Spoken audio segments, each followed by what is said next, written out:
Hello and welcome into the PHNX Cardinals podcast, presented to you by the DraftKings Sportsbook app, America's top-rated sportsbook. Be sure to like and subscribe. Leave us a 5-star wherever you get your podcasts. Johnny Venerable, Bo Brock, live at the PHNX headquarters in downtown Phoenix. Man, oh man, the season's over, yet the news keeps coming in. We got so much to talk about. We were going to talk about Sean Payton odds. The GM search is ongoing.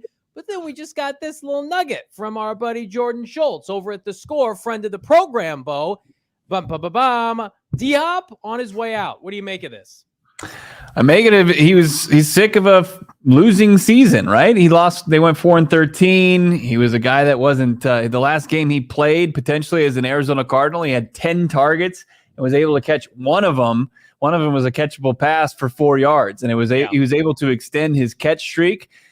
But outside of that, the last few games of DeAndre Hopkins wearing an Arizona Cardinals uniform were frustrating. I'm sure it was just undeniably frustrating for a guy who expects, the most from himself. And I'm sure he expects a lot more from his Arizona Cardinals teammates and coaching staff and front office. I know he was banged for PEDs, but he's a guy of conviction, a consummate professional, and he wants good things for himself and his team. And he just didn't see any of it, I think, play out. And at 31, you only have so many years in this league. We saw J.J. Watt say this on Hard Knocks.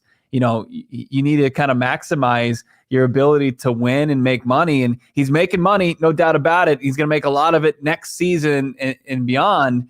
But, as far as winning football games, as of right now, the Arizona Cardinals aren't in prime position to do that. They are not, at least in the short term. Emma, can we see that graphic one more time for our audio listeners at home? Jordan Schultz saying that the Cardinals, quote, plan to try and trade all-pro wide receiver DeAndre Hopkins this offseason. D-Hop, of course, as Bo mentions, 2 years left on his deal, $34.36 million left on his contract, and is likely to seek a new deal, which he should. Go get your money, D-Hop.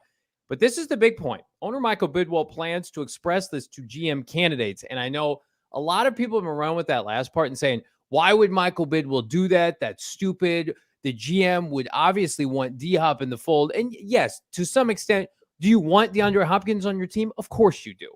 But the amount of money that you have to commit to a receiver over 30 with a team that, in my opinion, is going to need to win a very specific way without Kyler Murray to start next year. I'm sorry. They're not going to be able to throw for 400 yards a game without Kyler Murray. And to Bo's point, you can't maximize D-Hop without Kyler Murray. I love D-Hop. He could do that in his early stages with, garbage can quarterbacks in Houston.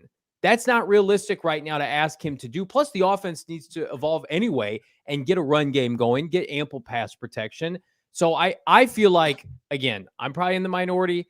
I would trade him if I got something worth acquiring, a la a high pick, a pick and a player.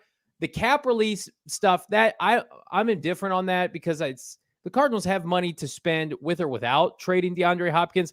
I just think about, if we're talking about long-term, Bo Brock, with this franchise, if somebody offers you a second-round pick, which is a cheap 4-year starter with a new administration, that the new administration is like, I can pick my own second-round pick, I don't have to commit to this money. D-Hop at most is probably only around next year anyway. Yeah. I mean, it's fiscally responsible. Right. And it's responsible of a team with its eye on not necessarily like they're punting on 2023, but with their eye on a rebuild, a realistic rebuild, and acquiring assets. And the only way you can acquire assets is if you have to give up something. And you look at something that can mutually benefit both parties here, the Arizona Cardinals and DeAndre Hopkins. As much as I enjoy watching number 10 wear a Cardinals uniform and make one-handed catches and just be as reliable as possible when the ball's thrown his way and make plays with the ball in his hand. Like I can see that I can be realistic about this. If he's on the team, I'm going to say, great. We get to watch DeAndre Hopkins play football. And to your point, as far as it's not going to torpedo your chances as far as adding talent to this roster because your salary cap strung. The key part there that's not in Jordan Schultz's tweet or his report. It might have been in the story, but the key thing is no trade clause. So DeAndre Hopkins is going to have a lot of leverage here as far as he's going to be able to dictate where he goes. This is going to be similar to Tyreek Hill.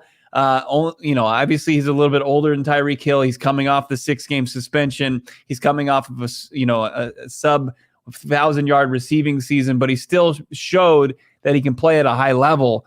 They're not going to get a first-round pick. I agree with your point there. When you look at the wide receivers that were traded, and there was a bunch of them last offseason, they're all in their 20s. Like Hollywood Brown was 24. You had A.J. Brown he just turned 25. You have Devontae Adams was 29. He was the oldest of them, and Tyreek Hill was 28. So DeAndre Hopkins, once upon a time, was in his mid-20s.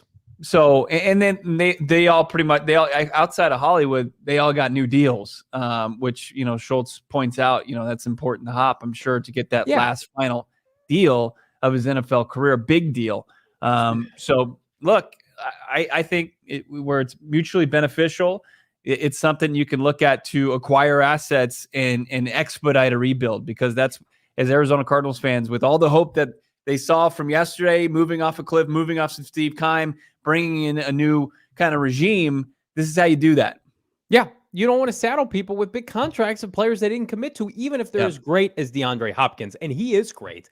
He's their best player on offense to end the season before his injury, which, again, looks all the more dubious now when this report comes out 3 days after the fact. But, Bo, to your point, DeAndre Hopkins is going to approve a trade if a team trades a premium pick for him, a day 2 pick, and wants to give him more money. Like, you're committing to D-Hop knowing you're going to give him a new contract. Why wouldn't you accept that if you're not going to get that, presumably, in Arizona? I know a lot of fans are like, just extend him, just extend him.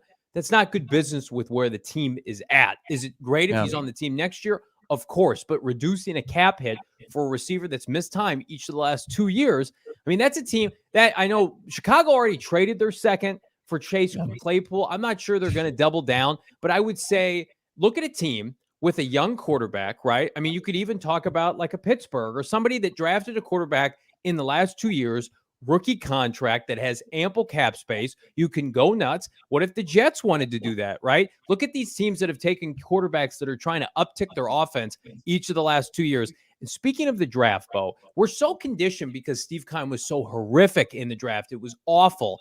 Think about day 2 receivers. Let's go back to last year. The 52nd overall pick. What if I told you the Cardinals for D-Hop could get pick 52? Some people might be happy with that. Some people might be disappointed. George Pickens went 52 overall last year, 800 yards with dirt Kenny Pickens, 15 yards per reception. And if that's what you get year 1 from a second-round receiver trending up, I think most people would be happy with that return. And I'm not saying they have to take a receiver if they trade D-Hop for a second or a third-round pick or multiple 2s or multiple 3s. But, man, I just feel like Hopkins has been so elite for so long, and the Cardinals have been so poor at player development. It's like all or nothing. We can't trade Hopkins. He's our best good player. We have to have hope and focus that whomever they hire as the general manager can hit on some picks in April. Yeah, no doubt about it. And then look how bad the offense was without DeAndre Hopkins in the lineup for the first 6 games. Look, that was Kliff Kingsbury's offense. That's gone. That was Kliff Kingsbury calling the plays. That was Kliff Kingsbury not being able to lift up an offense without their wide receiver 1 for not only the first 6 games of this season, but the games that DeAndre Hopkins missed on the back end of last season. That wasn't just like, that wasn't a Kyler issue completely. Like, he was part of it, but it was mostly on Kliff Kingsbury's inability to put players in position to be successful without their top wide receiver out there. And you won't have that issue any longer, whether it's D'Amico Ryans potentially with an offensive coordinator, whether it's Sean Payton. Like, we can talk a lot about how Sean Payton can supplement the wide receiver room without DeAndre Hopkins. But look, you look at this, you could reunite him in Cleveland with Deshaun Watson. You could make that look appealing, because immediately like people would be like, he's not effing going to Cleveland. He's going to waive that. He's going to waive his no trade clause immediately. No, it's like, he's got a rapport. He's got a history with Deshaun Watson. Maybe he wants to go play with him again. Or what about Lamar in Baltimore? If they get Lamar, that, absolutely. It's the East Coast. You grew up in South Carolina. You're a short flight from where you grew up. I think depending on what happens in Carolina, who they get as a head coach, who they get at quarterback, that's a stone's throw from where he played college football and grew up in Clemson, South Carolina. You got a lot of intriguing. How about teams. the New England Patriots? Right. That's the easiest one that you see. They've been seeking reliable wide receivers for a long time since Julian Edelman retired. It's so, as far as like, you could probably, and Bill Belichick doesn't emphasize drafting as much as top draft picks as much as most organizations do. He might be willing to part with a second round pick for a guy like DeAndre Hopkins. There's a bromance there already. So much respect. And they've missed so many times on receivers. A local product here, N'Keal Harry in the first round before A.J. Brown and company went in the second. Horrendous, right? I like this in the chat. Rafa 30, the New York Giants, right? Who aren't paying anybody anything. And they're in the postseason this year. Can you name me one New York Giant wide receiver? It's very difficult, right? They got rid Richie of James. Come on. No, I mean, Kenny Galladay's terrible. Yeah, but he's not gonna waive his no trade to play with Danny Dimes. Oh, I don't know about that. Big market New York playoff team. Let's not say that. No way.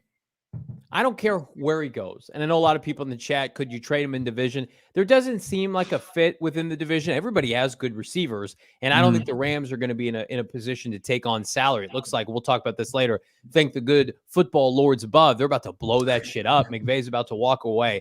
There are spots the Cardinals can trade D-Hop where they are going to get a quality return to be able to kickstart this rebuild. And even with Michael Bidwill saying yesterday that he thinks this is a quick turnaround, well, yeah, you have Kyler Murray. And if Kyler Murray's humming, you can win any game.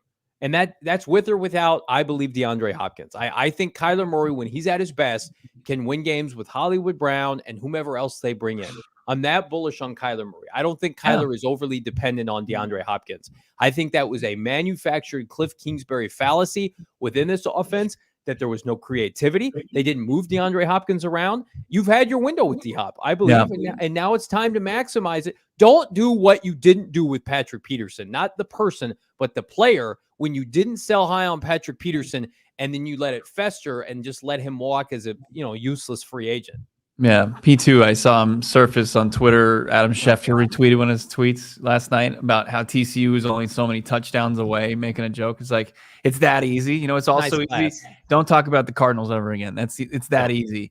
Stay away Patrick from Peterson. Let's ABot777 in the chat. Can we avoid dead cap hit? That's interesting. So we researched that. Let's take a look at it as far as, what the cap charge is going to be. You get a pre-June 1st release. That's going to be the biggest cap charge in a pre-June 1st trade. It's going to be $22.6 million, and you'll only save about 8.1 and a half as far as cap savings. But if you look at it from a release standpoint, which you could designate, pre-June 1st, you could get, you would have to, 11.3 in 2023 dead cap, 11.3 in 2024 for both release and trade, but cap savings close to $19.5 million. $19.5 million. You can do a lot with that. Now, people say, well, you can't designate it or you can't get the funds early if you designate a post-June 1st trade. But look, you can do a lot of work. Like Johnny said, this is not going to be a cap-strung team. No. They've got right now, $23 million in cap space projected just as it stands right now. You cut Robbie Anderson's sorry ass, who's going to be $12 million that you're going to save in cap. You don't want to pay already? That, Bo? Wait a minute, Bo. You don't want to commit to that? No, I don't think so. If we're talking about trading DeAndre Hopkins, we're definitely not talking about keeping Robbie Anderson. But look, you can do a lot of great things post June 1st. Like, you could wait to sign most of your draft class potentially if you needed to. You could start to work and iron out some future extensions. You can do a lot, with the money that you would get from DeAndre Hopkins, but you've got enough wiggle room beforehand. It's just, can you get any assets in return for him? That would be the biggest thing as far as DeAndre Hopkins being dealt here. I don't think it's going to be about the money and how it impacts this roster this offseason. Yeah, and here's the cold, dark reality with the cap situation. Cardinals are going to be paying a premium for two players that are not going to be available to start the year. Zach Ertz, who right now is going to be a top 3 to 5 player paid on their team next year, and Kyler Murray, right? So is it conceivable then to turn around and pay D-Hop $31 million? I would argue that is not conceivable. Yeah, I mean, Kyler's only 7% of the cap next year. He's not going to be a huge charge. But it's still, look, he's your starting quarterback. That's your point. And again, this team should be in a position where I'm giving away. I don't care about dead money. I want capital. I want draft capital. I want to equip my GM because let's be honest here. And I've talked to some folks. I gotten a lot of pushback. Like next year is house money for whomever takes over this team. Can we agree on that? That's why you can't go with Vance Joseph. And we're going to talk about that later because I don't like the expectation. Yeah, you want to win games. You want to see progress. Like you can't sell a GM and a head coach, whether it's Sean Payton, whether it's Ben Johnson, D'Amico Ryan. Well, you got to go out and win 10 games next year. And you're not going to have Kyler Murray to October. No. So the dead cap thing, not a big deal. Go get assets that you can spend in April's draft. Go get an extra second and a third. Go get a 2 and a 4, right? That you otherwise wouldn't have. And grow and develop those players. Put those players on the field August 1st and do not take them off until January. This is what the franchise did not do enough with Keim and Kingsbury and Vance Joseph. You have an opportunity now to be viewed as a draft and develop franchise. And you definitely need to lean on that because you're paying Kyler Murray a premium. He's going to be making $40, $45, $50 million each of the next couple of years after 2023. You can't go out and be robust in the free agent market. But what you can do is you can flip your roster with competent draft picks. It's a loaded draft class. SEC premium talent all over the place. It was on display last night. But you can't go into free agency like willy-nilly, like Steve Keim once upon a time, handing out these stupid contracts. Get back to basics with this team, please. Oh, and you got to love that, and it's going to be refreshing not to create crutches with your top-tier talent, right? Yeah. These guys that at all these positions, these premium positions that are creating this crutch, and beyond that, if they get hurt, you have no safety net. You have nobody that can play beyond DeAndre Hopkins as far as the wide receiver position. Whoever they get in, it would be a front office and a coaching staff with the idea that they can bring in and draft and develop guys and not rely on having to go out there and pay a premium as far as draft picks or draft capital and trade for the established talent. It's like have a little confidence and be able to go out there and draft and develop these guys. And not just like, okay, well, we're just going to roll the dice on another year of DeAndre Hopkins. We know over 30-year-old wide receivers have a production drop, a significant production drop. I mean, just look at the difference between AJ Green this year versus last year. I mean, it's significant. We saw Larry Fitzgerald play at a high level for a lot longer. Yeah, he is the exception. It just doesn't happen. And even with guys like DeAndre Hopkins, it can happen, and it happens quickly. So if you can get anything of value, I mean, I think that this, even with the cap charges that you're potentially staring down, post June 1st is obviously a lot better than pre-June 1st. I think it's something to absolutely explore. And it sounds like, according to Jordan Schultz, that's what Michael Bidwill's, wants to do. Aiden Dailies, thank you for the $1.99 super chat. Yeah. Aiden, trade D-Hop for CeeDee Lamb. Listen, the Cardinals would do that. I'm not sure the Dallas Cowboys would, but I wouldn't discredit Dallas potentially being in the Hopkins sweepstakes. They're going to get rid of Zeke's contract, right? Dak could restructure. They are still feeling the unbelievable effects of foolishly trading away Amari Cooper this year. I think they would like to have a mulligan on that. So who knows? Hopkins to the Bears, Harry Palmer, PI. I think in the right scenario, should they have a couple extra day 2 picks? Maybe. But again, I think they'd like a mulligan on that Chase Claypool trade that was not very good. Our friends at CHGO, they're going to have a hell of an offseason circa 2019, like this Cardinal franchise, after what their GM said today about Justin Fields and potentially drafting a quarterback. Here's what I will say about this whole ordeal. It's hard to move on, but it's hard for Michael Bidwill to move on from Keim and Kingsbury, and he did that. So I guess I'm asking everybody, if this does go down, trust the process of, okay, this happens, so this needs to happen. You want to give your new head coach and GM every opportunity to imprint their vision in this team, on this team, right? And as much as we love DeAndre Hopkins, that's a very short-sighted way of looking at the success of this franchise, especially if you can get a premium pick. Now, with that, Bo, if everybody's lowballing you and saying he's diminished goods, he was suspended, his money's too much, here's a fourth, you absolutely keep him, because it's going to be difficult to face your fans if you get a ham sandwich for one of the greatest receivers in the NFL. But if it's a nice day 2 pick, you have to absolutely consider it. Can we say this though? no matter what happens, DeAndre Hopkins is not going to play in 2023 with a $30 million salary cap charge for the Arizona Cardinals. No chance. No chance. Right? They either deal him, they restructure. They'll figure out. They're going to figure a way out. He's got an extra year of wiggle room. You can add void years. We're already seeing restructurings happen, like J.J. Watt restructured, Rodney Hudson restructured.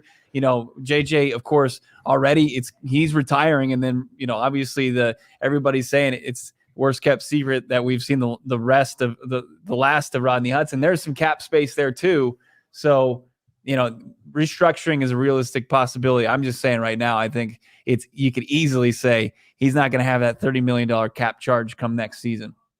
Cardinals need to learn how to win a different way. A lot of teams in the NFL win a bunch more games than the Cardinals, and they don't try to out-athlete everybody. It was like the Cardinals' mojo is we're just going to put a super team of offensive talent and a collection of offensive talent out on the field this fall. It'll all work out. And it didn't. They were actually one of the worst offenses in the NFL, because hopefully your offensive coordinator, your head coach can elevate guys, and they don't have to be proven star players. Like, that's what we always said about Kliff Kingsbury, but it was like he could only take stars and keep them at that level, but he could never elevate. I mean, in some cases, he hampered somebody like Greg Dortch, didn't give him ample opportunities. It's like, let's stack an offense with A.J. Green and Zach Ertz and Kyler Murray and DeAndre Hopkins and James Conner. Go find a receiver that's worth a shit, a la Amon-Ra St. Brown on day 3 of the draft. That's what this franchise needs to find out how to do, and you need to find out your way over on the DraftKings Sportsbook apps, because, oh my man, on this next segment, we got some odds to talk to you about. And speaking of all odds,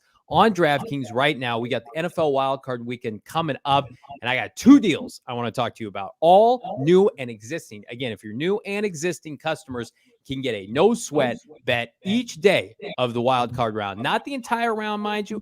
Every day, you get a no-sweat bet. All you got to do is place an NFL bet of your choice, and if it loses, you'll get a free bet back up to $10. So put 10 spot down. If it loses, bam, free 10 in your deposit, ready to rock and roll. Also, if you download the DraftKings Sportsbook app now, if you use the promo code PHNX, new customers, mind you, can bet $5 on the NFL. Get this, $200 in free bets instantly. So if you've never done this before, welcome. DraftKings PHNX. $5 bet, $200 in free bets instantly. That's only at the DraftKings Sportsbook app with promo code PHNX. Minimum age and eligibility restrictions apply. See those show notes for details, Bo. We're less than a couple days away from an incredible inaugural event, the PHNX Tee Party. It's presented by our friends over at Four Peaks. There was a lot of trash talk today around the office. People sitting around in the comfortable, more furniture, just shit talking how they're going to put on a display at the PHNX Tee Party at the driving range. Of course, you got the bays, you got so many games set up, and it's not just about hitting a long ball. It's about having a good, well-rounded golf game, but you can go out there and you can absolutely just hit some bombs if you wanted to. You got to join us on Friday, 5:30. We're all hanging out. You want to talk some more Cardinals football with us? Come out and do it in person at the PHNX Tee Party. This is going to be an unbelievable event. It's $36 per person. It's free for kids 10 and under. So if you got kids, bring them out. Perfect place for the family to hang out. And you got free beer samples from Four Peaks. You got food that's going to be out there. You're going to have different vendors from our different partnerships at PHNX that you're not going to want to miss out on. You got free food from Chop Shop, Mountain Mike's Pizza, and that Four Peaks beer. And also, did I mention that OGs are going to be out there as well? Fantastic. Plus a Suns watch party. Suns, I know it's tough to watch this team play, but could be, on the precipice of a turnaround. We'll see against the T-Wolves on Friday night. You're going to have the pregame show going on with the PHNX Suns crew. And, of course, the watch party and then the postgame show. Click the link in the description. Reserve your spot right now to the PHNX Tee Party going on this Friday, Dobson Ranch Golf Course at 5:30. So we move from one topic that's hard to discuss to something that I would love to embrace right now. It's the Sean Payton odds update, friends, because on multiple sites, including our very own DraftKings Sportsbook app, Sean Payton is the favorite to be the next head coach, Bo, of the Arizona Cardinals. Now, a couple other sites have it at plus 200. This is as of 20 minutes ago on DraftKings, plus 300 with Vance Joseph. The rest of these guys, they could very well be them, but I think they're guessing, Bo. And I'm going to tell you right now, everything that I've heard, John Gambadaro of Arizona Sports, some other people, like Vance, I don't want to say he's not a contender, and I don't want to say they're not being serious when they interview him. Do I believe Vance Joseph is going to be the next head coach of the Arizona Cardinals? I do not. That's about as blunt as I put it. I do not think he's going to be the next head coach of this team. Yeah, and I think that a lot of this, especially when you think about just how betting sites, Vegas, how they operate. There was the report from Albert Breer. There was the report from Ian Rappaport, Tom Pelissaro. It was kind of rampant that, Vance Joseph, and this is the true part, is very well respected as far as the Arizona Cardinals, the organization, the locker room, and that the players would embrace that. And with those reports comes public knowledge. And people are just trying to win some money, and you see Vance Joseph and still plus 300 money and kind of the second highest favorite there. That's because they're trying to get you to put some money on it, right? And it's like, okay, well, plus 300 is still a nice payday for me. So I think that the Arizona Cardinals could potentially, or not the Arizona Cardinals, as far as Vegas and the odds makers, they're just playing into that. That's part of this too. Is Sean Payton part of that? I think that if you look at the reports and stuff before outside of this show, this podcast, people were making the case for everybody but the Cardinals. So I think that's more of a realistic approach to this, and just kind of connecting the dots and just kind of seeing how this is. But now you're hearing that Bidwill hasn't reached out to the Saints yet about Payton, correct? I have heard that the Cardinals have not made their formal request yet. I think that's out of respect for Kliff Kingsbury. That doesn't mean that Sean and Michael haven't spoken. I think there's a good chance they have spoken at some point, but the formal request for an interview or to begin that process, which again, the Cardinals have time. Sean can't have his formal interview, I think, until January 17th. Last time I checked, that's a week from today. They could do it virtually potentially, but I mean, they have time to figure this out. And the Cardinals, by the way, and you heard Michael Bidwill say to my co-host here yesterday, it's like the preference is really to get a GM first. Like, could they do something special? I think the special circumstances, if they had to go and all in on get Sean Payton, and Sean said, "Come get me, I need saved," they would go do that. But there's no other candidate out there. I know people have been asking, why aren't they interviewing head coaches yet? They're going to go the conventional route. And I think that's smart, because I think that a GM that's bought in and locked in is going to be able to help sell this franchise maybe a little bit better than Michael Bidwill can right now, given where this franchise is. And I know a lot of people in the chat saying the national media, Cardinals are getting crushed. Just put earmuffs over that. The Cardinals have a lot of things going for them: money, location, draft picks, quarterback, division, conference. Everybody take a beat. I think the focus right now is getting in touch with Sean, putting some parameters in place, because we know there's mutual interest. So that it's going to happen. I guarantee they're going to have an interview. But what transpires from that, we don't know. But the Vance Joseph stuff, I'm going to throw cold water on that. And I really do think now it's a GM kind of search for the next 7 to 10 business days. Yeah, I like that as the business days. Yeah, not working on it weekends here, I guess. Fuck that. I think that I like that old Bidwell's playing it cool. Right? Yeah. He's kind of slow playing this one. It's like Sean Payton's looking at his phone. When's he gonna call? When is he gonna text? When is he gonna ask me out? When are we gonna have this little lunch date? Or when are they? What is the Steak 44 out there on Camelback? Isn't that where the Cardinals wine and dine people? Yeah. When's that happening? Where is he? No, they're hanging out with Sean's getting too many spam text messages from the Indianapolis Colts and Jim Irsay. He had to block that phone number, I guess. In the Carolina Panthers. Yeah, Charlotte. Yeah, that's just a lot like it's East Coast LA, basically. Yeah. I heard you love Sam Darnold, Sean. I heard that you were a big fan of old Sam when he was coming out of SC. Denver is like, yeah, I've seen Russ cook. It's macaroni, it's Kraft macaroni and cheese right now. Do I get to inherit also Mahomes and Herbert as a part of my package? Somehow we can land one of those two guys. Play them four times a year. That's perfect. Yeah, that's just what I want. So the head coaching search is ongoing, and I think it will obviously ramp up when the GM comes. So we're gonna play a little game. Got a fantastic graphic from producer Emma. Where are these coaches gonna go? Because right now we only have 5 openings. Now this could change. Somebody could get fired after this postseason weekend. We're all praying and hoping that Mike McCarthy gets his shit together. Brandon Staley, stop playing players when you don't have to. Get a couple dubs this weekend. So until then, these are the final 5 teams that need a head coach in the NFL. Cardinals, Broncos, Panthers, Colts, Houston Texans. Here are the major players, Bo Brock. You're looking at the screen right now. Anything jump out to you? I mean, as far as the screen's concerned, is this educated guess, or just don't pay attention to who the teams are? No, this is an educated guess right Okay, now, so where the Twitter streets are kind of pointing. Ben Johnson to the Texans. Is that Oh, is that yeah. what we're hearing now? They're interviewing Ben Johnson now. That could just be a formality, Right? Because they like Gannon, right? They reportedly like Gannon and Josh McCown for some reason, right? He was coaching like high school football. Yeah, look, and then we see D'Amico Ryans. What stands out to me is Cardinals and D'Amico Ryans, and then we see what DraftKings is saying. I mean, he's in the thousands as far as but if they hire a couple execs from San Francisco and Arizona, I think that's an uptick. Sign me up for that stack. Let's get the San Francisco stack. Just like I like to stack my quarterback and wide receiver in fantasy football, I'll do it as far as the new contingent of head coach and general manager for the Arizona Cardinals. And if I put just a couple, if I dabble on the DraftKings Sportsbook app and get D'Amico Ryans at 13 plus 1,300 as the Cardinals head coach, that's a great bet for you.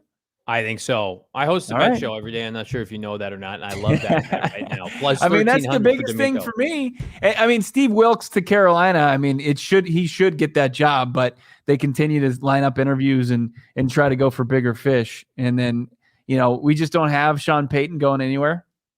He's just kind of the crown jewel in the middle. I'm going to tell you right now, I think Jim Harbaugh is going to go to the Denver Broncos. I think our DNVR peeps are going to be gifted just a gift from the football gods in Jim Harbaugh, because I think Jim wants to coach in the NFL. I've heard that from people I trust, that he is ready to move on from Michigan. The Broncos can write a big check. He has waited multiple instances for Michigan to up his contract. They refused to.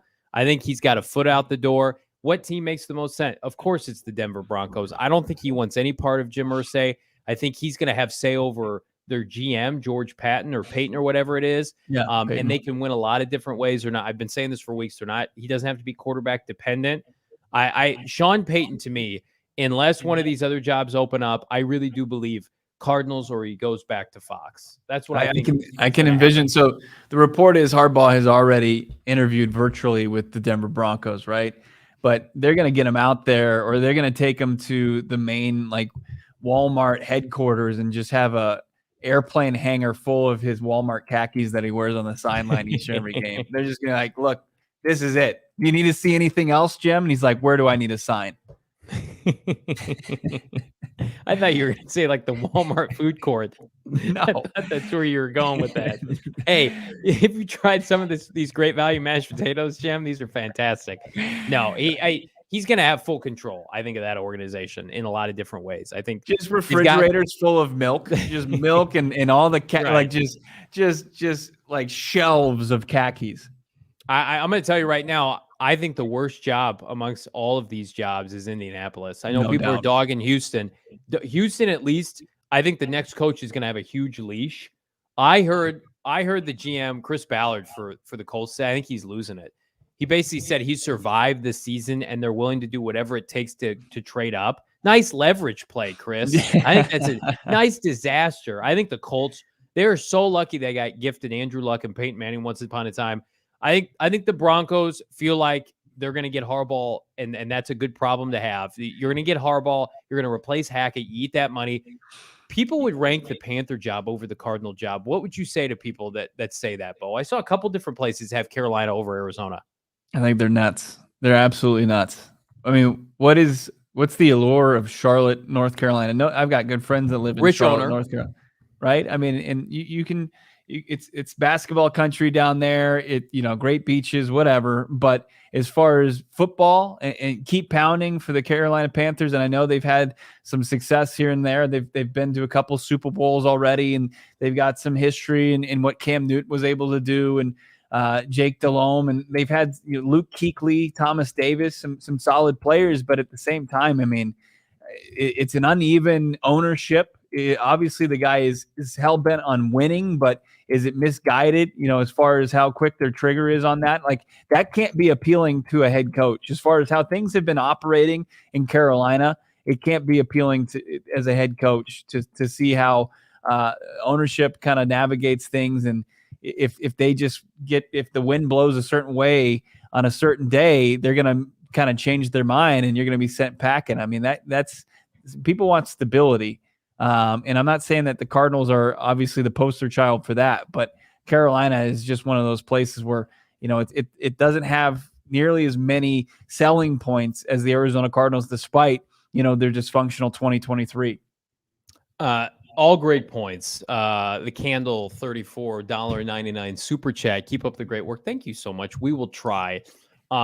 If you look at that graphic in comparison to last year, 10 openings in the NFL last year. Yeah. And that's not to say there's not going to be one or two more that maybe are exposed after wild card weekend. But I mean, there's a chance there's no more openings.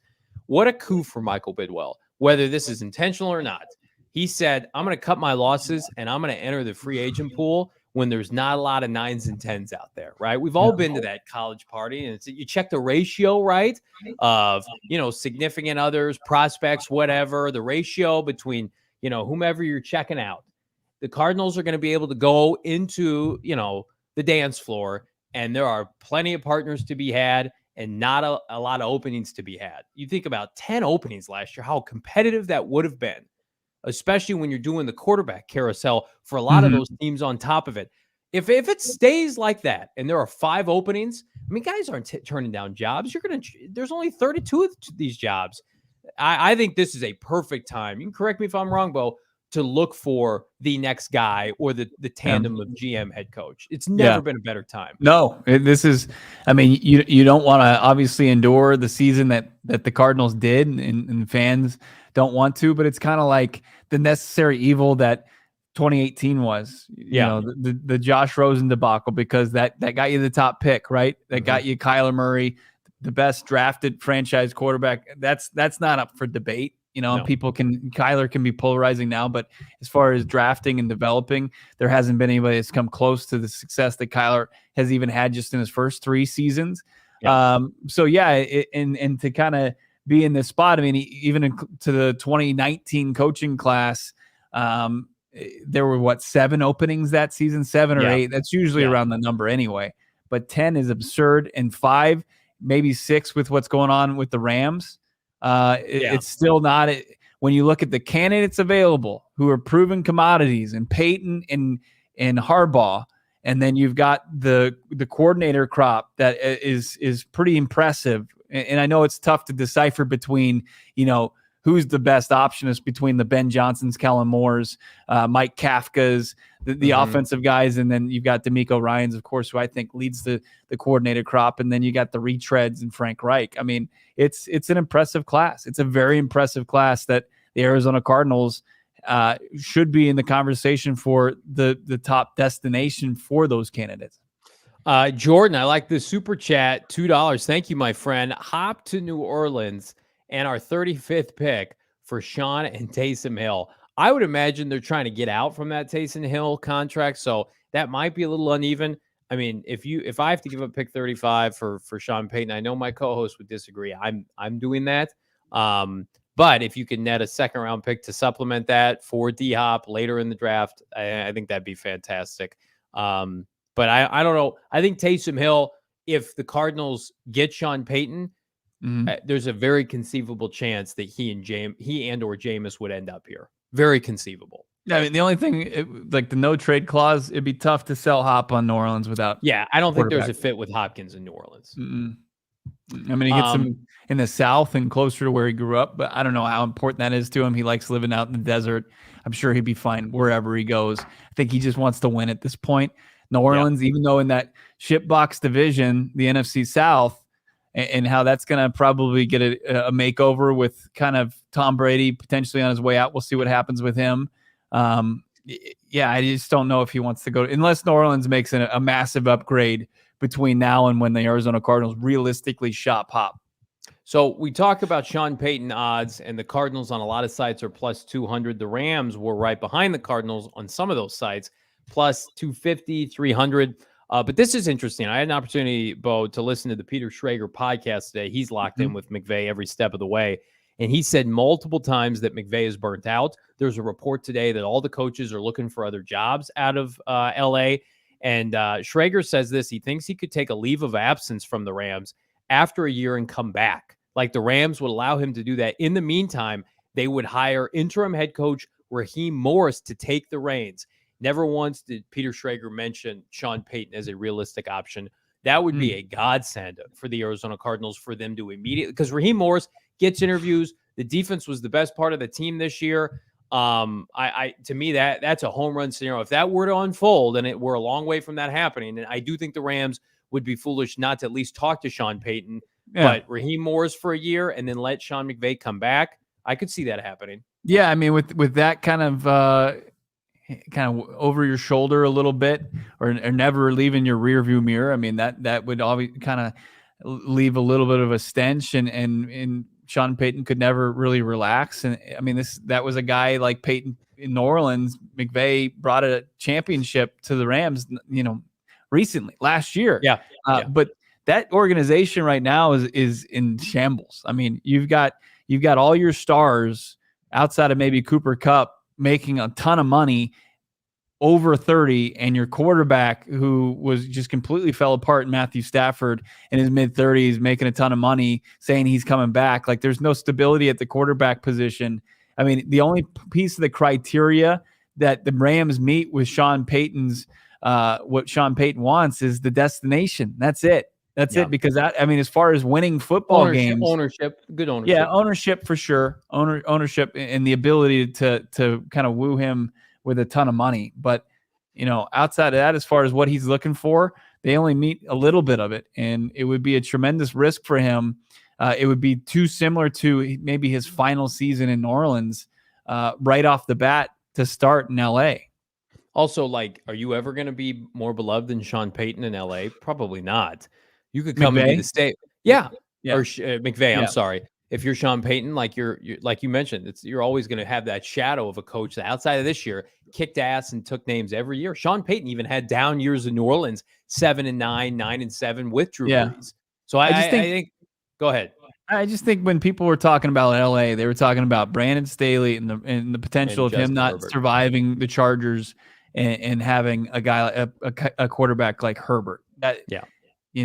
The Rams were there just because, obviously McVay dabbled, or he almost left for the Amazon money last offseason. But, after what's unfolded this year, the Rams not exactly in the best shape. No. And again, it would be a money play, a location play. And I mean, I've said it from the beginning. There's something to be said to win with a franchise that's never won before. You did it in New Orleans, come do it in Arizona. Libertarian Sasquatch, love that name. Thank you so much for the $4.99 super chat. I think the Cards should shut down Murray no matter what next year. Trade Hop for picks and a 1-year soft rebuild. I think you could get partial of that. I think they're going to try to let Kyler play. And if Kyler's ahead of schedule, you got to let him rip it. But after watching him take his time coming back from injuries each of the last 2 years, when everybody said it's a year or it's a week-to-week thing and it became multiple weeks, I think it's going to be very touch and go, and we won't have a clear understanding of where exactly Kyler is until well into the summer and into the fall for training camp. Well, I think there's value to live reps. I mean, obviously you don't want to put them out there in harm's way if the offensive line, there's so many variables that go into it. Look, if the team comes out of the gates when he's not available and falls on it flat on its face, and it's just not competing because they are rebuilding, and the offensive line is once again in shambles, then you maybe say, hey, maybe this isn't the best time. We don't want him to be like the Joe Burrow, and I know Burrow was successful in this, but to go play that hero ball and then potentially re-injure himself. But like, I think that there's more value as far as him getting some live reps under whoever the new play caller is next season, if you can potentially do it. So like, I'm not on board with sitting out unless it's just like Chase Young kind of this year where he just couldn't get back, right? Or Odell. It's like if his knee's not healthy, then don't risk it. It's not worth it because of the investment that you made. Kyler Lee needs live reps, as do I on the Underdog Fantasy app. I am stiff-arming year-long fantasy, going exclusive with daily fantasy. Underdog does daily fantasy sports differently. You can draft your team against 5 of your friends, and the highest scoring squad wins that cold, hard cash for the evening. Again, we've got NFL playoffs, dabbling on Underdog, NBA regular season, draft up to 6 NBA players. No positional limits. Go head to head with your buddies and see who will be the last person standing. Can you do this? Will DeAndre Ayton hit his higher or lower for points for the evening? Goodness, can we get the Suns? Can we buy the Suns a victory? Can you buy the Suns a victory on Underdog Fantasy? Well, you can try, and it's super easy to get started. Yeah. All you got to do, go to underdogfantasy.com, download the app, sign up with promo code PHNX. Underdog, get this, is going to match your first deposit up to $100. Everybody's been hearing, they've been asking me, what's with this Underdog Fantasy? It's the future of fantasy sports. Again, download the app, promo code PHNX, put in $100, boom, you get $100 for free, and go nuts. Underdog Fantasy, get in on the action today, Bo. Yeah, let's definitely get in on that. Let's get in on some furniture deals. Great furniture deals as far as kind of pimping out your living room, your dining room, your bedroom set, your guest room. You got to set yourself up, set the people that you're going to have into your house up, your condo, your apartment, wherever you may be, hanging your head, putting your shoes on. Do it with morefurniture.com. More Furniture, obviously the best place in the Valley to hook you up and get your pad as comfy and as just as cool looking as you want it to. I mean, I'm here at the PHNX studios. We've got the great loungers and just kind of the hangout spot. We've got the great chairs and tables in the studio. Can't go wrong with More Furniture. Find yourself, save big on the best furniture in the Valley when you head to morefurniture.com. They got that white glove delivery. You're not going to hurt yourself. You're not going to pull any muscles in your back trying to just rearrange your chairs, your couches, because your wife didn't like where you set up the furniture. They're going to put it right where she wants it with that white glove delivery. Morefurniture.com. You see this end table, it's a fucking disgrace behind me. Can barely hold this lamp. I need some more furniture in my life. I also need a new GM in my life. Bo, less than 24 hours after Steve Keim has departed this franchise, we have a boatload of names to talk about in relation to the GM update. And again, Michael Bidwill's preference, find that GM first, then pivot to head coach. This came out today. A Bears assistant GM, Ian Cunningham. We knew he was going to interview. Now we know when. He's going to interview for the job on Thursday. 48 hours from now, he's going to go meet with Michael Bidwill. Ian Cunningham, once upon a time, was the mentee of the great Ozzie Newsome. Spent 9 years in Baltimore, 5 or 6 years in Philadelphia. This past year has been with the Bears. Can he kickstart the Cardinals rebuild? So he's going to go and meet with the Cardinals on Thursday. Going to let him go and hang out in Tennessee after the fact. But then we've got former Giants GM Jerry Reese. It's going to be hanging out for a little bit with Michael Bidwill. We've got Ran Carthon, Adam Peters. Hey, hold on. Don't just go over Reese. There, you did some connecting of the dots, and Reese is significant. Yeah. Reese is significant. People have been hating on that name, and I felt like it was good that I had to feel like it was good that I put this out there. Jerry Reese was not good at drafting in his later stages with the Giants. However, he has a connection to Sean Payton. They were together for 3 years. Sean Payton, if you remember, receivers coach, I think quarterback coach, offensive coordinator. So they have a relationship. Is that relevant or not, Bo? I don't know, but it's worth pointing out. Yeah, it absolutely is. I mean, it's somebody that's familiar with somebody that you would, potentially pursue as your next head coach. No doubt about it. I think that's very significant, and you can kind of get turned off by how he performed in New York. And look, outside of what's going on with Dable and the new GM there, it's been a disaster since the Eli Manning and Tom Coughlin years. It's been a long road. So I understand that, but if Sean Payton isn't going to let him just kind of do what he did with the G-men here, wherever he lands. So it would be a collaboration, no doubt about it. Do you like any of these other names on the list, Bo? Anybody jump out to you? Of course, we've got the two guys from San Francisco, Adam Peters, Ran Carthon, Monty Ossenfort, Titans Director of Player Personnel. My only issue with that is they have a GM opening. I get they're playing the field a little bit. I don't want somebody who's been rejected by his own team. Yeah, I mean, look, Tennessee, what they were able to do last season was unreal. And then the collapse this year, they just couldn't do it 2 years in a row and survive all those injuries. But what they did last year without Derrick Henry, obviously they had A.J. Brown last season, but they had just a ton of injuries up and down that roster to the pass rush.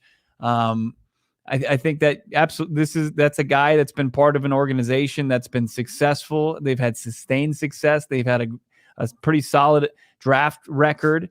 So yeah, I have no problem with them. I mean, the current organization that he's with is probably soured on obviously Robinson and anybody who's been with him. The same as this fan base, the Cardinals are soured on anybody who's been a disciple of Steve Keim. So I get that. Is he going to be one of my top guys? No, but I understand why he's getting an interview. I think that you can't deny that Tennessee's been in the mix, and in a lot of years they've surprised people, including myself, in being in the mix. When you just look at, they don't have a ton of star talent outside of Derrick Henry each and every year, and that they're able to compete. You appreciate it. My opening line, if I'm Monty Ossenfort, is I was not responsible for the A.J. Brown trade. I was vehemently against trading A.J. Brown. That's what I would have to open every interview with stating that fact, because otherwise I just can't be taken seriously, because what the hell were they doing? I'll tell you what, Adrian Wilson, Quentin Harris, both have already had their interviews with the Arizona Cardinals, Bo. Does that make sense to knock those out of the way early? Does that put them kind of behind the 8 ball? Because now maybe they're in the rearview mirror. I know they're still going into the facility. They're working a little bit if they're not taking some time off. But I don't know. It feels like the most recent group of guys that you start to talk to and you get excited about meeting from people from external organizations outside of the Cardinals. And Bidwill emphasized that yesterday. He's like, I am leaning on other GMs and executives around the league to find out who I need to be talking to. And I look at that and I'm just like, I don't think Adrian Wilson and or Quentin Harris are by any means a lock to get this job. And I didn't always think like that. For sure. It backs up Bidwill saying he's casting the largest net he possibly can. And he's doing his due diligence and he's talking to everybody before making the decision. I think if Quentin Harris or Adrian Wilson, if they nailed the interview, sure, he's just kind of doing this to kind of just finish the process, but obviously he has an open mind, and he should, and listen to some fresh ideas. And you like that. I think that's the best path for the Arizona Cardinals to make the best decision. I just think that I get more and more of the sense, and I think you feel the same way, is that internally is not the way that they're going to go. And look, if they can't retain guys like A-Dub and Quentin Harris, that's probably a good thing for those guys. I think they probably would go find a better opportunity in an organization that they have a chance, to move further up in than they have here. How could Michael Bidwill, because that was a very strategic comment yesterday, casting a wide net, right?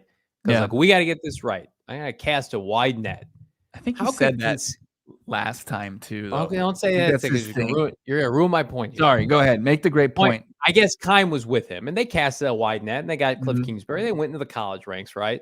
How can you cast a wide net, and you bring back all the big fish, and then you pull up, and you got a couple local trouts that are Quentin Harris and Adrian Wilson. Is this a fishing analogy? A wide net, you throw a net out in the ocean, and you bring back fish. It's like that scene from Forrest Gump, the first time he and Lieutenant Dan go out tripping, right? And they got nothing. Then the big hurricane comes. I'm going to say the hurricane is external interviews, and the fish just start rolling in. The shrimp just start coming in. This is why you turn into PHNX Cardinals podcast. You get these exclusive breakdowns. The point I'm trying to make is, how could anybody take Michael Bidwill seriously? And he was very, very good yesterday with the media. Kudos, A+ from this reporter, this schlub, that casting a wide net and then coming back and hiring 2 internal guys makes zero fucking sense. He's not going to do that. This is all premeditated. This is telegraphed to gain respect. You treat your own people well. I want to be known as somebody. I treated Kliff Kingsbury well. If you listen to what Peter Schrager said, emotional. They have a great relationship still. I'm treating Vance Joseph well. We had to beg him to take the DC job once upon a time. I'm treating Adrian Wilson and Quentin Harris well. They're getting interviews elsewhere. The Cardinals are not going to go all internal. And I think there was some concern of that for me when I thought that they would run it back on Monday. If they had pivoted and said, Kliff is gone, we're going to do this, promote from within, then I would have said everything's on the table. Vance could come back. The fact that he was so adamant yesterday, kudos to this is a new day, new Michael Bidwill, that he come out and speak those words to the media so emphatically tells me, especially since he's already got the interviews done, we're getting new people in here. It's overdue. Yep. Bidwill Gump Shrimp Company. Yeah. Is that right. Is that what it is? That's right. Perfect. Look, yeah, absolutely. Talk to as many people as you can, especially people with from organizations that have been successful. It's the best thing for Bidwill to get away from what has been here in the status quo for 10 years at the GM spot, and then 2 decades plus the relationship with Steve Keim. Finally kind of open your mind to some fresh ideas in team building, concepts like that. And I don't think that you can have interviews and conversations with the Ian Cunninghams of the world or the Adam Perrys from San Francisco that aren't going to be like, I like that, unless he's completely closed-minded to it, unless he's just he's already made his mind up and he's just kind of going through the motions on it, which I don't believe he would. If I'm Adam Peters and I'm like, hey, Peters, sorry. That was my call. I drafted him. There's a lot of people that think John Lynch is very much a face man, and he's got a lot of good people working under him, and I believe to that to some degree.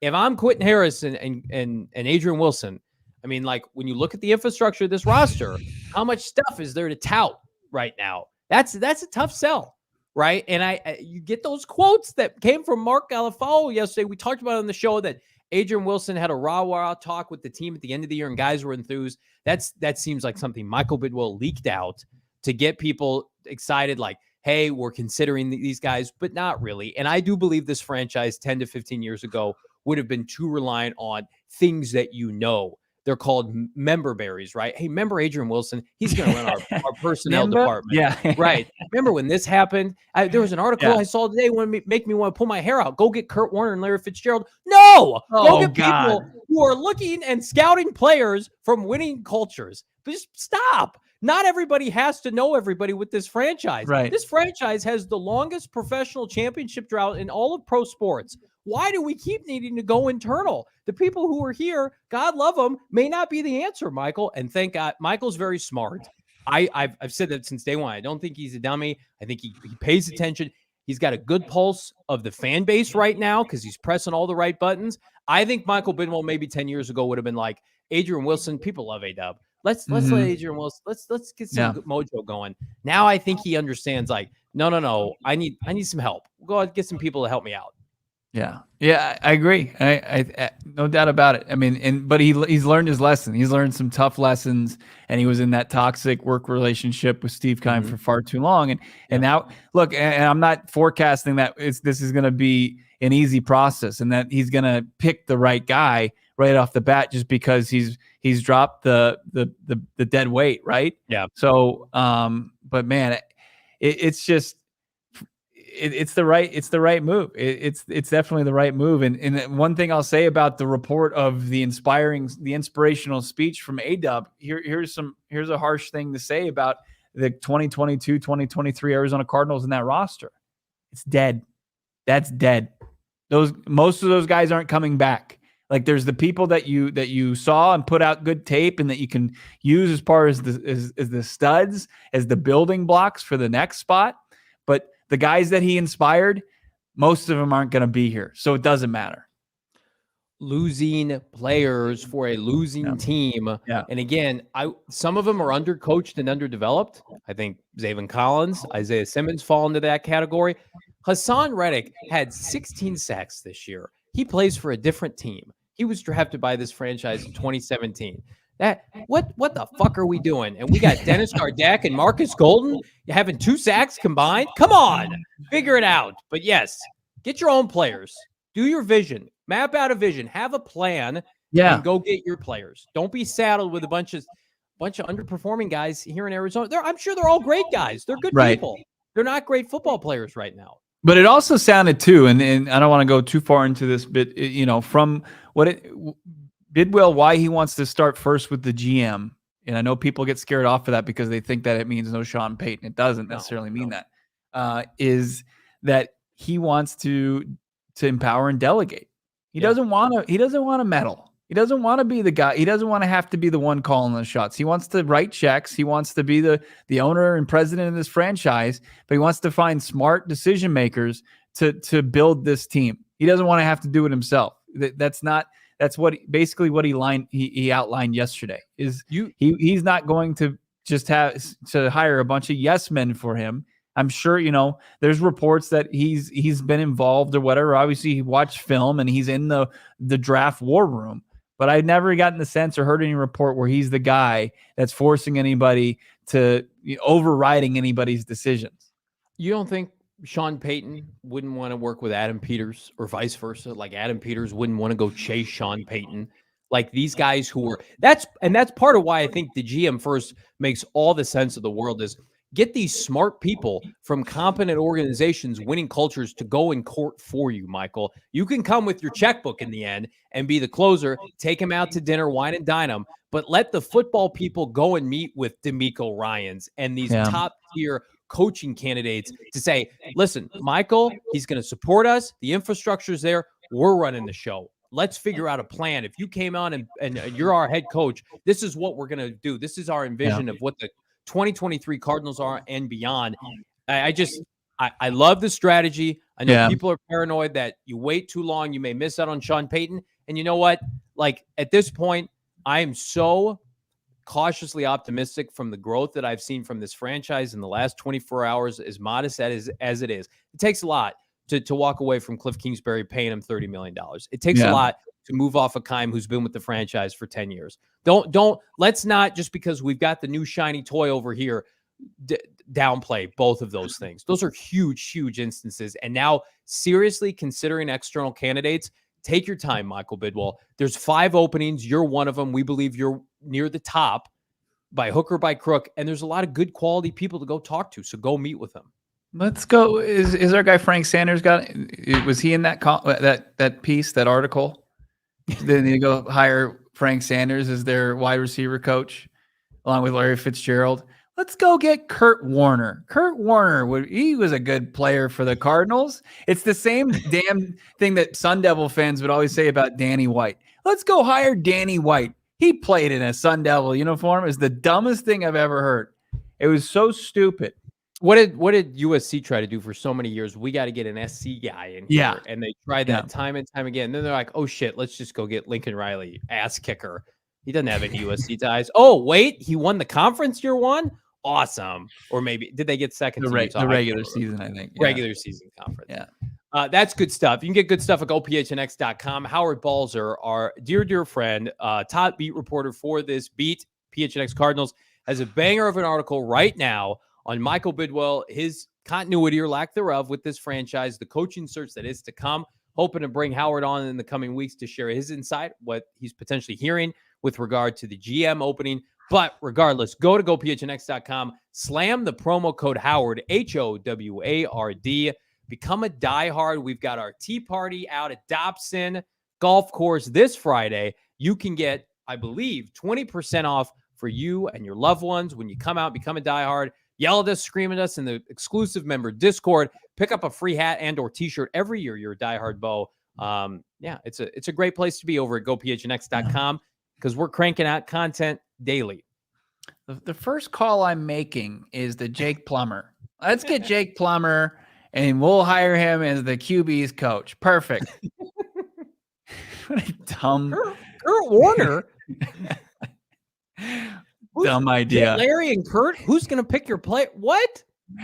Let's bring that's an all-star coaching staff. Sure, they have no experience, right? But they played the football well. This is what you want to turn them into villains when the team sucks? Yeah, exactly. Like #fire Fitz? No. Part of the reason I don't want Adrian Wilson to be the GM. What if he fails and I have to talk about firing Adrian Wilson, childhood hero? I have a number 24 jersey. No. Give me a guy. I want a GM. I don't know what he looks like. I don't know who he is. Under the radar. He's got a name of like Bob Smith, just generic name, and he just goes out and hits fucking aces in April. Yeah. And he gets elite players. And I don't ever want to see him. I don't ever want to see him talk. Michael Bidwill. He's like, we need a GM and we need a head coach. Give me all the rosters from years past. Let's just do this. I know that guy. The fans loved him. What are we doing here? That's a real thing. You'll never read that at gophnx.com. No. That would get vetoed so effing hard. I disagree with Howard's article. I mean, as far as, I think he was making a case to keep Kliff in a sense. But at least you can't deny some of the points he makes, to where that one you just laugh at it. I It's mean, an argument. He makes a real argument. This argument that's going on. It's a conversation where Howard's having a conversation. Is it satire? I don't know. Espo read the article. I couldn't. Go ask Espo at Espo on Twitter. Was it The Onion? Was it at theonion.com? This is a serious show, if you can't tell, and we only talk about serious shit, right? And stuff that we. Bolden. Oh God, can he be your weightlifting coach? I'm not going to toot our horn here. We try to set trends on this show based on what we're First hearing. call I make is the JJ Watt. Get out of here.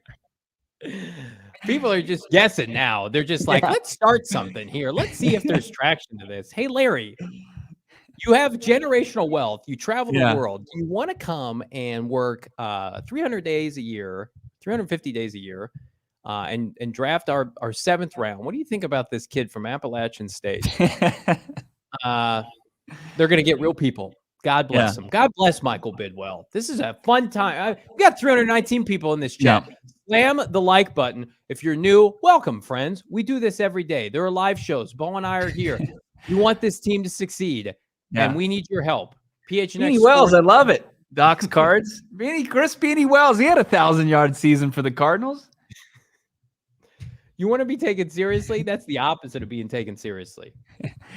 First call I make is the Andy Isabella. Remember him? He's not playing anymore, basically. He's on the Ravens. Is he going to play this weekend? Is he on the active roster? He was like last week or 2 weeks ago. There's Andy Isabella truthers out there that said he's probably going to scorch. He's going to probably put up Larry Fitzgerald playoff numbers in this postseason. How many ex-Cardinals are playing this weekend? Christian Kirk, ass kicking this year. Mm-hmm. Corey Peters had a banger of a game in Jacksonville. He's going to be playing well. We got our friend Andy, of course, the great Hassan Reddick, which just makes me cry all day long. Well, he's not playing this week, right? He's off. No, he's off. Patrick Peterson hopefully gets toasted. I'd love to see the Giants knock off the Vikings too. Shut the fuck up, Patrick. Smoke. John Brown. I like it. He scored a touchdown. Lots of former Cardinals out there. Trayvon Mullen for the Dallas Cowboys. He was giving up deep bombs last week when I saw him against Scary Terry is going to haunt his dreams forever. Terry McLaurin just catching a bomb from the 5th round pick out of North Carolina, Sam Howell. Mike in the chat. So everybody who's ever left is playing this weekend in the playoffs. Listen, we'll have this conversation. Like, Cardinals are going to have to let go of some solid players this offseason in an effort to grow and get better. But it's a conversation for a different day. We've had a banger of a conversation today, Bo. We've had a great time. Mm-hmm. Yeah, we had some fun. It's been a blast. Obviously, you can continue the party by just subscribing to our YouTube channel at PHNX_sports. Follow us on social across the board at PHNX_sports and at PHNX_Cardinals. We're on Instagram now. We're pumping out content there. We really appreciate it if you follow us there. And of course, like this video, we'd love it. And enjoy the rest of your Tuesday. We got a doubleheader tomorrow. We're doing one tomorrow. We got a doubleheader tomorrow. Hard Knocks After Dark, and I think we have a special guest for the 4 o'clock show. Yeah, Kyle Odegaard's going to join us tomorrow. Former AZCardinals.com writer, reporter, and now he's working for is it BetUS? Yeah. He's churning out great content now, and still has ties to the organization and some insight. So we're going to get his thoughts on this last season, the coach search, the GM search, Bidwill's comments on Monday.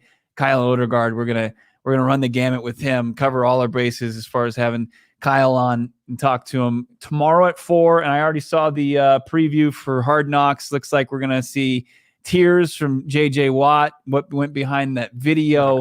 It's gonna be a lot of JJ Watt and Hard Knocks. We've got our last Card Knocks tomorrow night. You're gonna want to join us for it. It's our Card Knocks swan song. You're not gonna want to miss it tomorrow night. So a doubleheader. Thanks for everybody watching today, listening, however you listen to this podcast. We appreciate it. For Johnny, I'm Bo. For producer Emma, have a great rest of your Tuesday.